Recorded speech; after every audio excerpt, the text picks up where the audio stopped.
বাঙালি বিয়েবাড়িতে যেসব ঘটনা ঘটবেই।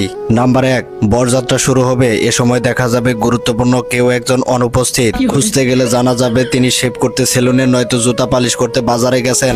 নাম্বার 2, যথাযথভাবে আমন্ত্রণ করা হয়নি এই অভিযোগে কিছু আত্মীয় স্বজন অনুষ্ঠান বর্জন করবে। নাম্বার 3, বর বা কনের চাচা এবং মামা পক্ষের মধ্যে একটা রেষারেষি থাকবেই।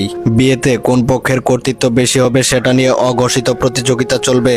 নাম্বার 4, গুরুত্বপূর্ণ সময়ে বর বা কনের দোলাভাই টাইপের কেউ অভিমান করবে। তার মান ভাঙাতে অন্য মুরব্বীরা অক্লান্ত পরিশ্রম করে যাবে। নাম্বার 5, কনের বাড়িতে গেট দিয়ে ঢোকার সময় টাকা দেয়া নিয়ে ব্যাপক দেন দরবার হবেই।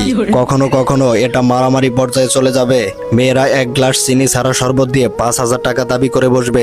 নাম্বার 6, বরযাত্রীরা কখনোই যথাসময়ে কনের বাড়িতে পৌঁছাতে পারবে না এবং নির্দিষ্ট সংখ্যার চেয়ে বরযাত্রী বেশি হবেই।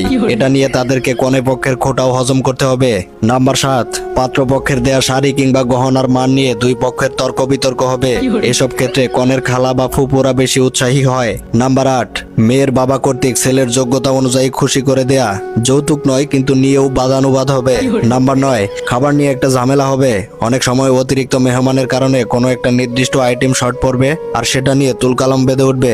অনেকেই খাসির মাংস খায় না অজুহাত দেখিয়ে মুরগির রোস্ট ডবল নেওয়ার চেষ্টা করবে, পরে আবার খাসির মাংসের আইটেমটাও নেবে।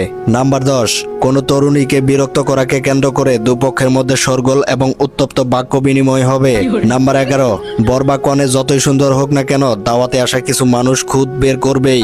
নাম্বার 12, নতুন বউয়ের দোষ খুঁজে পাবে বউ দেখতে আসা পাশের বাড়ির মহিলারা।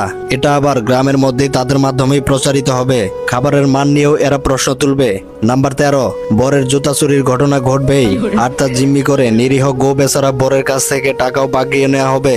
নাম্বার 14, রং দিয়ে একে অপরকে রাঙানোর নামে হালকা মহল্লা যুদ্ধে তুমুল হট্টগোলের রূপ নেবে।